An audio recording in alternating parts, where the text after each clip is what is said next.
Sip some tea, breathe some air, and learn with us. And you might just end up like this guy. Today, we're going back to something we haven't done in a while, which I'm excited about. Yes. Poetry.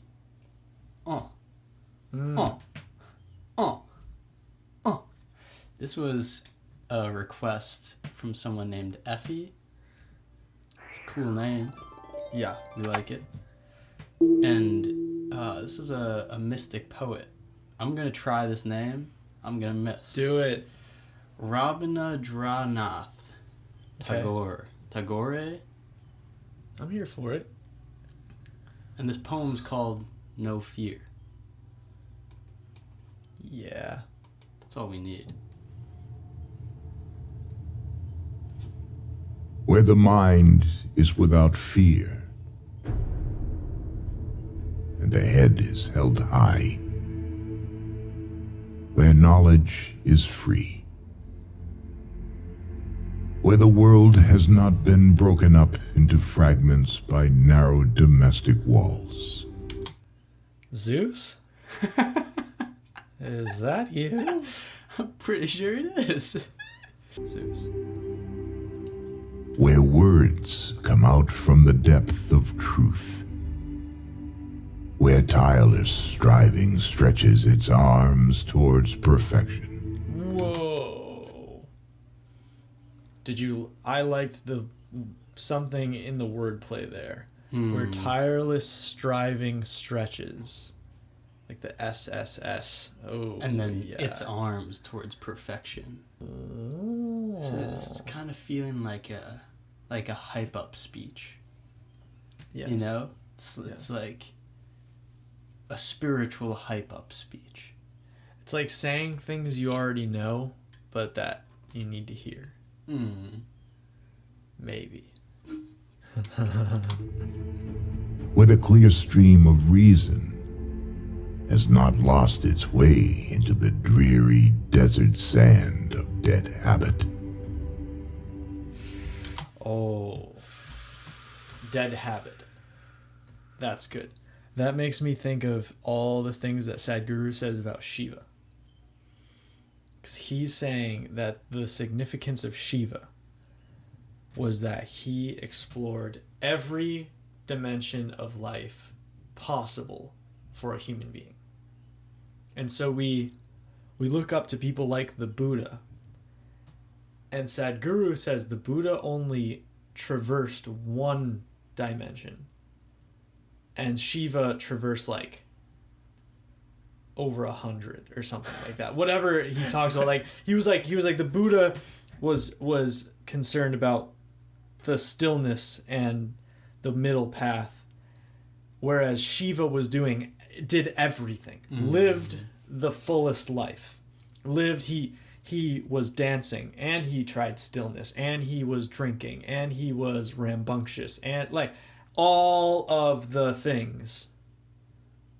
I just want to know more about Shiva. But It's like a burning for life, you know, like a desire for... Burning for life is a good way to put it, because Sadhguru says Shiva is remembered for many things, but the main thing is that he opened his third eye and burnt everything inside of him. And that's why he's always depicted with ash, because it's said that ash poured from him when he burnt everything inside of him. Oh, this idea of dead habit. Were you going to say something else? No, but I was going to bring it back to dead habits. Oh, if you weren't. yes. Yeah. So this idea of dead habit Yes. was making me think about the difference between compulsion and consciousness in everything you do, but the fact that when you're in compulsion, it is as if you are not alive, you being consciousness. You become a machine. So it's like dead habit is such a beautiful way of saying it, because when you would almost think about habit, we often think about them as like, oh, just like a tool. Like, oh, if I build good habits or bad habits, but there's no good or bad. It's like, is it dead or alive? Yes. And that's why I brought up Shiva, because maybe a dead habit is something that you've gotten comfortable with. Like, it could be a really good thing. It could be like the comfortability of coming home every day.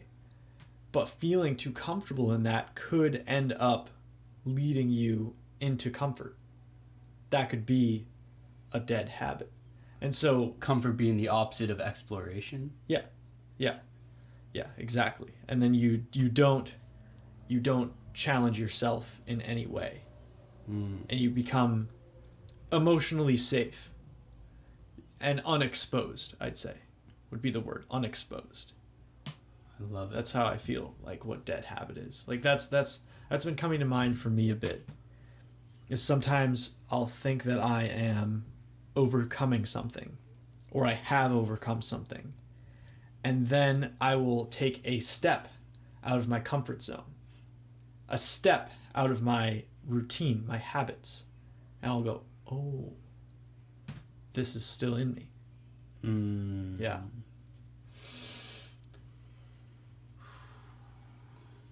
Zeus. Onward.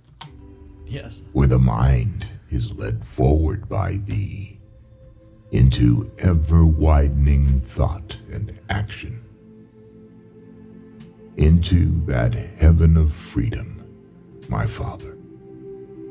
Let my country awake. That's interesting, coming off of, we just did a reaction on John Butler for the first time, and a lot of it was about freedom. If you haven't watched that, Wow.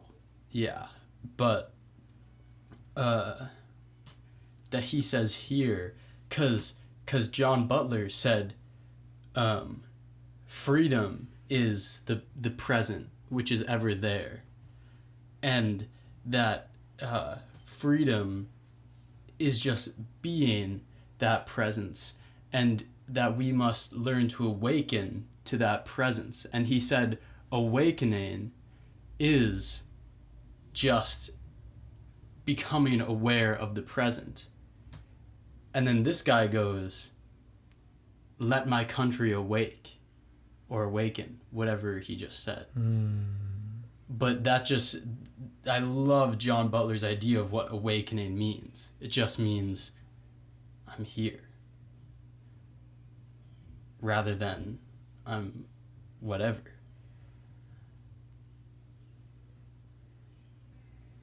I think we need to work on our voices till they sound like that. Imagine watching a whole reaction, but we just speak in Zeus voice. I loved what Sadhguru said there. Ha, ha, ha, ha, ha.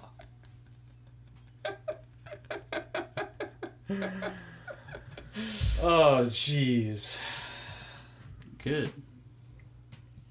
I liked Can we it. just let go of it all?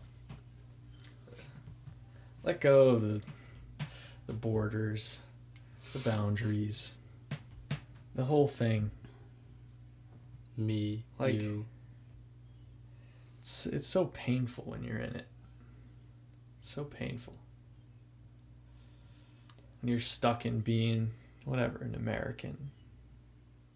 Born here.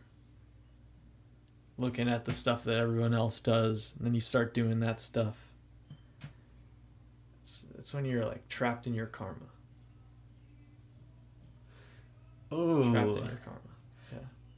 Yesterday, I was just talking about this on the John Butler reaction, but I was so like in my head for a bit, and the thing that kept coming back to me was, let me let go. Like, why can't I let go?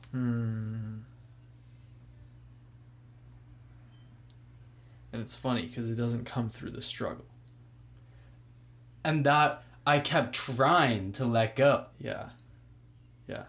It's like, there's nothing to let go of. Practice that Sadhguru gave me in a dream. Nice. That I think relates, because this has been helping me anytime. You see the moth just come out of the snake? No, what? A moth? Yeah, he's right over here now. Incredible. Little moth.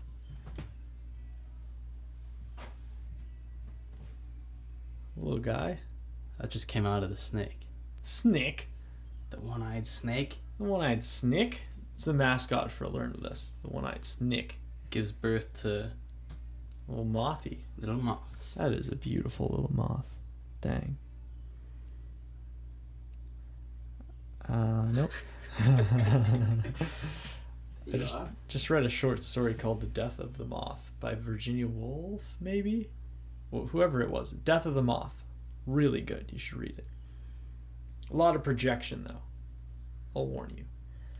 Practice from Sadhguru through a dream. Showed me a version of how to properly find stillness and meditate. And whenever you feel yourself trying to do anything, say trying to let go, trying to control the future, I do that a lot. A good way, because the way to get through that, I've found, is to empty everything completely. It's because I always thought that I always used to think that it was, I need to start thinking good thoughts, and I need to start bringing positive emotions in.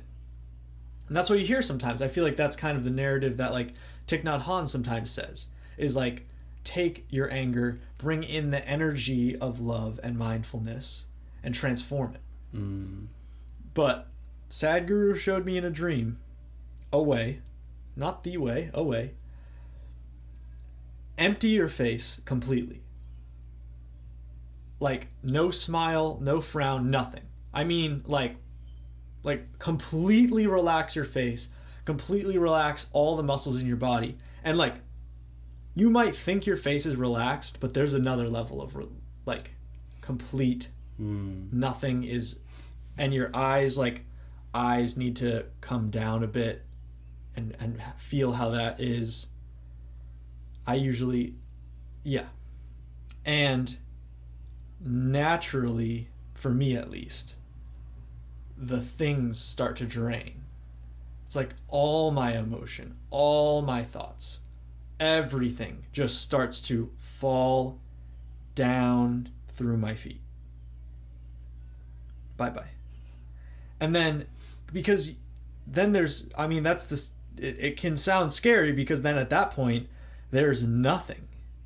There's no happiness, but then there's also no sadness. But I've found that true joy, true pain, all the true things, they all come from that place of absolute nothing and stillness. Dude, someone said that, I think someone said that Shiva means nothingness. Really? I think that has to do with his like burning of everything. Sorry. But yeah. Just try that. Just completely like allow your outside to create space where there's nothing. Because I found that if you try to create nothing and like you still have a bit of tension in your body and your face, You're trying to create nothing. There it is. That's brilliant. But yes, for me it just comes first by completely relaxing my face. I like it. Eyes are so like low and just, yeah. And then don't even, if you can, try this as well. Don't focus on anything that you're looking at. Go out of focus with everything, so that things are just passing and they don't matter. Yeah. Try it. If you try it and it works, let me know. Yeah. Short one. I'm a fan of it. Yeah. It's a good switch up. Definitely a bit harder for me to like, because this is just more of a truth poem, you know? Like the ones that get my analytical mind going, that makes me like really tick in a different way, not a better way, just a different way. It's like the ones that are like, you got the deeper meaning under this thing, and you have like literary devices that are being used, but this is just a different one. Yeah, what did you think? Yeah. Do you have any other mystical poets or lyricists, Poets, songs, art? We want more of that. We love it. Yeah. Love it. Love it. Just like we love you. Muchly. Muchly.